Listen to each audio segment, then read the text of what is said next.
Shri T P Jayachandran കൂടി തുടരുന്നത്. ജയചന്ദ്ര മാഷ് വളരെ ഇപ്പോൾ നേരത്തെ നൗഷാദ് അലി അവസാനം സൂചിപ്പിച്ച പോലെ അദ്ദേഹം പറഞ്ഞത് വളരെ വിനയത്തോടു കൂടി ഈ വിജയത്തെ കൈക്കൊണ്ട് അല്ലെങ്കിൽ നേരിട്ട് മുന്നോട്ട് പോവുക എന്നതാണ്.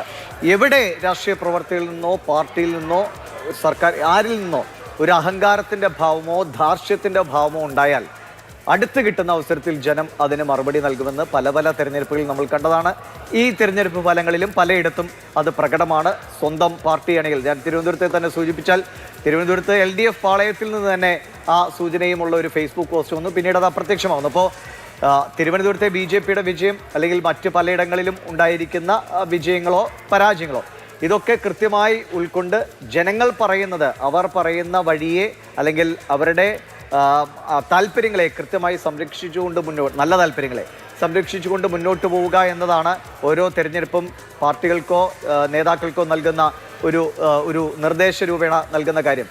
അത് എത്രത്തോളം കൃത്യമായി പ്രാവർത്തികമാക്കാൻ BJPക്ക് കഴിയും? പ്രത്യേകിച്ച് നമുക്കറിയാം, ഈ വരാൻ പോകുന്ന 4-5 മാസം എന്നത് എല്ലാ പാർട്ടിയെ സംബന്ധിച്ച് സത്യത്തിൽ ഒരു വെല്ലുവിളി നിറഞ്ഞ കൂടിയാണ്. നിങ്ങൾക്ക് പ്രൂവ് ചെയ്യാനുള്ള അല്ലെങ്കിൽ ഞങ്ങളെ ജയിപ്പിച്ചത് കൊണ്ട് ജനങ്ങൾക്ക് ഇത് കിട്ടിയെന്ന് അറിയിക്കാനുള്ളൊരു സമയമാണ്. വളരെ കുറച്ച് സമയമേ ഉള്ളൂ. അത് വെല്ലുവിളി നിറഞ്ഞതായിട്ടാണോ കാണുന്നത്, അതോ വലിയ അവസരമായിട്ടാണോ കാണുന്നത്?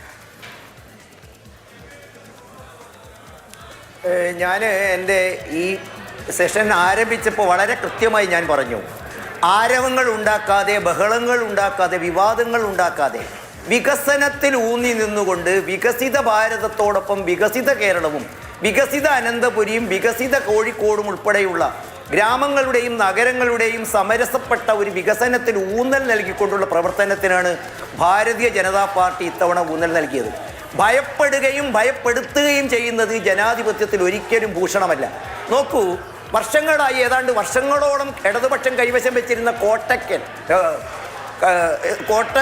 കടക്കൽ എന്ന് പറയുന്ന കൊല്ലത്തെ ഒരു ഗ്രാമപഞ്ചായത്തിൽ മത്സരിച്ച BJPയുടെ പ്രതിനിധിയെ ഭയപ്പെടുത്താനായിരുന്നു അവിടുത്തെ ഇടതുപക്ഷം ശ്രമിച്ചത്.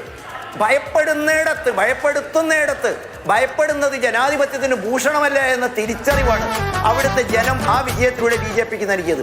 അതുപോലെ തന്നെ അഭിപ്രായ വ്യത്യാസങ്ങൾ ഉണ്ടാവാം. കണ്ണൂർ എക്കാലവും ഭാരതീയ ജനതാ പാർട്ടി ഭയപ്പെടുകയും ഭയപ്പെടുത്തുകയും ചെയ്തിരുന്ന ഒരു പ്രദേശമാണ് കണ്ണൂർ. കണ്ണൂരിൽ കേവലം കോർപ്പറേഷൻ 1 സീറ്റായിരുന്നു BJPക്ക് ഉണ്ടായിരുന്നത്. അവിടെയും 4 സീറ്റുകളിലേക്ക് എത്തി. കോഴിക്കോട്ടേക്ക് വരുമ്പോൾ 7-ൽ നിന്നും അത് 13-14 എത്തുമ്പോൾ നിയുക്ത LDFൻ്റെയും UDFൻ്റെയും ഇവിടുത്തെ മേയർമാരുടെ സ്ഥാനങ്ങൾ പോലും പരാജയപ്പെടുത്തിക്കൊണ്ട് വിജയിക്കാൻ സാധിച്ചു.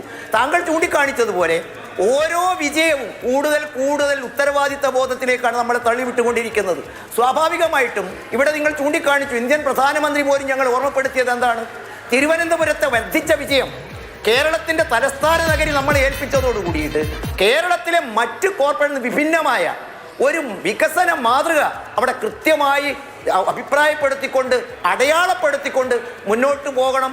അതിനുള്ള വലിയ ഊർജമാണ്, ഉത്തരവാദിത്തമാണ് ഈ തെരഞ്ഞെടുപ്പ്. വലിയ ഉത്തരവാദിത്തമായാണ് തിരുവനന്തപുരം കോർപ്പറേഷന്റെ വിജയത്തെ BJP കാണുന്നത്. താങ്കളിലേക്ക് മടങ്ങി വരാം.